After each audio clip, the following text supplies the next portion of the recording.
코로나19 예방에 대한 오해와 진실입니다. 어떤 내용인지 영상으로 먼저 확인해 보시죠. 코로나19가 장기화될 것이란 추측에 감염의 두려움이 커져가고 있는데 별도의 치료약이 없는 현재 철저한 위생관리로 코로나19를 예방하는 것이 최선의 방법인데요. 하지만 코로나19 예방법에 대한 근거 없는 소문을 그대로 믿었다간 오히려 감염의 위험에 노출될 수 있다고 합니다.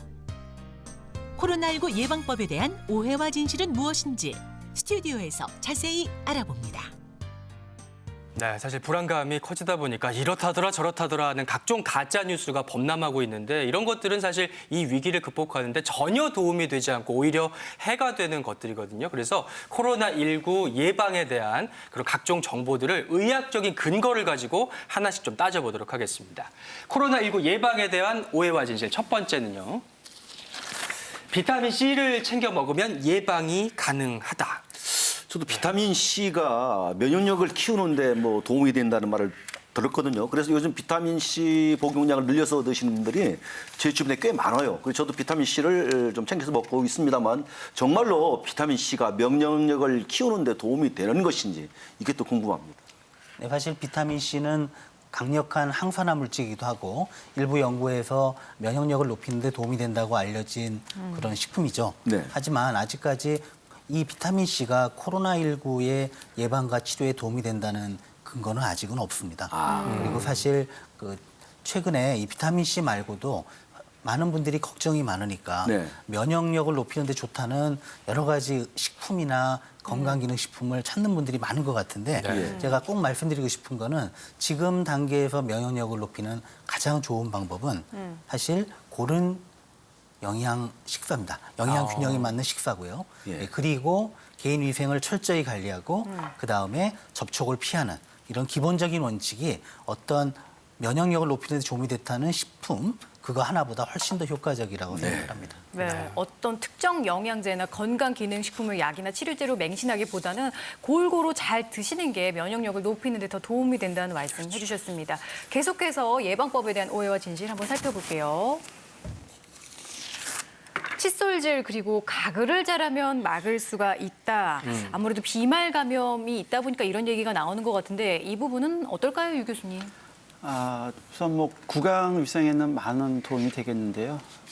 입으로 벌써 바이러스가 들어오면 점막에 침투를 하기 때문에 입에 들어온 점막에 붙어 있는 그런 바이러스를 제거하거나 예방하기에는 좀 어려워 보이고요. 따라서 바이러스가 입으로 들어오기 전에 하는 그 마스크 착용이 훨씬 더 중요할 것 같습니다. 그래서 가글이나 양치가 감염병을 예방하지는 못할 것 같습니다. 네. 강조해 주신 뭐 마스크 착용과 더불어서 요즘 손 씻기는 뭐 기본적으로도 잘 하고 계실 텐데 손 씻기가 여의치 않은 경우에는 손소독제 사용하시는 분도 계시고 그것조차 나는 불안하다 하시는 분들이 이런 질문을 하십니다. 한번 볼까요? 손소독제가 없어도 장갑을 끼면은 감염을 예방할 수 있다. 그러니까 맨손보다는 뭔가 끼고 다니면 바이러스가 못 들어오지 않을까. 뭐 이런 생각이신 것 같은데 어떨까요, 유 교수님? 네, 이것도 비슷한 맥락인 것 같습니다. 장갑을 끼는 게 뭐 위생에는 조금 도움이 되겠지만 오염된 장갑을 벗을 때 또 감염이 될 수 있고요. 장갑을 넘어서도 이 균이 있을 수 있기 때문에 손 소독제를 대신할 수는 없겠습니다. 하지만 안 끼는 것보다는 당연히 위생에는 낫겠지만 질문 주신 대체해서 장갑을 끼는 것은 예방에는 도움이 안 되겠습니다. 지금 얘기를 쭉 들어보면 손 씻는 거 얘기 나오고 손 소독제 얘기가 많이 나오잖아요. 근데 손만 잘 씻어도 참 괜찮을 것 같은데 우리가 일상에 살다 보면 이제 바쁘니까 대충 씻는 습관도 있잖아요. 그래서 하는 말씀인데 손 씻는 대신 소독제만 사용해도 괜찮은 건지 어떤 건지 좀. 네, 여기에 대해서는 실제 연구들이 많이 있었고요. 네. 그 결과를 보면 손을 흐르는 물에 비누로 30초 이상 네. 꼼꼼히 씻는 것이 가장 효과적이고 예. 손 소독제는 그 다음이라고 합니다. 그래서 이렇게 하시면 될 것 같아요.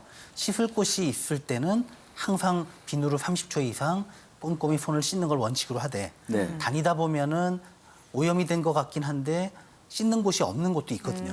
그럴 때는 그렇죠. 손소독제를 사용하시는 게 가장 좋다고 생각합니다. 예. 네, 그러니까 손소독제는 손을 씻지 못하는 상황에서 임시 방편으로 사용하시는 게 좋고요. 가장 좋은 방법은 비누와 흐르는 물로 씻어내는 그렇죠. 방법이라는 거 강조해 주셨습니다. 계속해서 예방법에 대한 오해와 진실 한번 알아볼게요. 김치를 많이 먹으면 코로나19에 걸리지 않는다. 설마요. 그죠? 예, 사실 이 말이 처음 네. 나온 게 예전에 사스가 유행했을 때 중국, 홍콩, 심지어 캐나다까지 환자가 급증하고 많은 나라에 퍼졌는데 우리나라에선 문제가 거의 없었어요. 예. 그래서 그때 이제 나왔던 속설이 한국인들은 김치를 먹기 때문에 그렇지 않나 이런 게 나왔는데 사실 김치에 물론 그 면역과 관련된 유산균이라든지 또는 마늘이 들어있긴 해요. 하지만 아직까지는 이 김치가 이 코로나19를 예방하거나 치료한다는 그런 증거는 없고요. 그 좋은 증거가 지금 우리나라 김치를 즐겨 드시는 우리나라 사람들이 지금 코로나19에 감염이 되고 있는 게 그 좋은 증거가 아닐까 생각합니다. 근데 이런 말도 있어요. 우리가 김치 없이는 못 사는 사람들이잖아요. 근데 김치가 중국산이 많이 들어와 있다는 얘기잖아요. 근데 중국산 김치를 먹게 되면은 역시 뭐 감염될 수도 있다는 말도 있거든요. 이게 맞는 말인가? 이건 뭐 아닌 말인가요? 네, 우선 코로나19는 비말 감염 혹은 네. 접촉 감염으로 지금 전염이 되는 것으로 알려져 있어서요. 설령 중국에서 확진자가 음식을 만들었다고 해도 네. 운송이나 또 수입하는 동안에 전부 바이러스는 사멸될 가능성이 아주 높습니다. 따라서 예. 중국에서 온 그런 뭐 물건이나 아니면 김치는 안전하다고 생각을 해도 될 것 같습니다. 네. 네. 아울러서 거듭 강조드립니다만 특정 식품이 코로나19를 퇴치하는 약이 절대 될 수 없습니다. 평소에 면역력 증진 차원에서 건강 증진 차원에서 드시되 치료제로 맹신하시는 우는 범하시지 않기를 당부드리겠습니다. 그 대신에 이거는 좀 어떨까? 음식 대신에 코로나19 최고의 예방법은 수분 섭취다. 수분은 수분 좀 섭취. 도움이 되지 않을까 싶은데요. 네, 맞습니다. 이 바이러스는 점막이 건조해지면 침입을 잘하는 그런 성질을 가지고 있습니다. 따라서 환절기에 독감이나 감기가 많이 유행하는 이유이기도 하죠. 그래서 요즘 같은 이제 감염병이 있는 동안에는 수분 섭취를 충분히 하는 것도 좋은 예방법 중에 하나라고 생각이 됩니다. 네. 자, 지금 시각 10시 43분 지나고 있고요. 여러분께서 보내주신 실시간 티벗 질문 한번 네. 살펴보도록 할게요. 어떤 궁금증 들어와 있을까요? 정한 대장님께서 41분에 보내주셨어요. 저희 어머니께서는 외출도 못하고 계시는데 외출했을 경우 대처 방법은 무엇일까요? 아마 불온해서 많이 못 나가시는 분들이 많을 텐데 피치 못하게 밖에 나갔다 오셨다면 어떻게 좀 대처하시면 좋을까요? 예, 외출하기 전엔 마스크를 꼭 착용하시고 외출을 하시고 돌아오신 다음에는 우선 마스크를 잘 정리해서 벗으신 다음에 이제 손을 먼저 씻으셔야 될 것 같습니다. 그리고 네.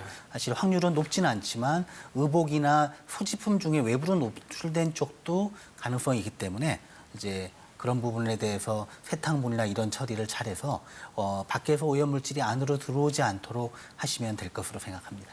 예, 계속해서 질문들 조금 더 살펴보도록 하겠습니다. 오늘 많이 들어오고 있는데요. 38분에 범이윤이맘께서 주셨는데 일회용 마스크에 소독용 스프레이로 뿌린 후 건조시켜서 재사용해도 될까요? 재사용 저희가 안 된다고 거듭 말씀드립니다만 이런 질문이 또 들어왔습니다, 교수님. 예. 네, 뭐 워낙 마스크에 대한 궁금한 내용은 많은 것 같습니다. 그렇죠. 기본적으로 마스크는 이제 재사용은 하면 안 되겠고요. 말씀드린 것처럼 보건용 마스크는 필터 기능이 있어서 다른 화학 물질을 거기에 뿌리거나 접촉을 시키면 필터 기능이 떨어지기 때문에 저런 방식의 재사용도 물론 안 되겠습니다. 네, 자 계속해서 또 질문 한 가지 더 살펴보도록 할게요.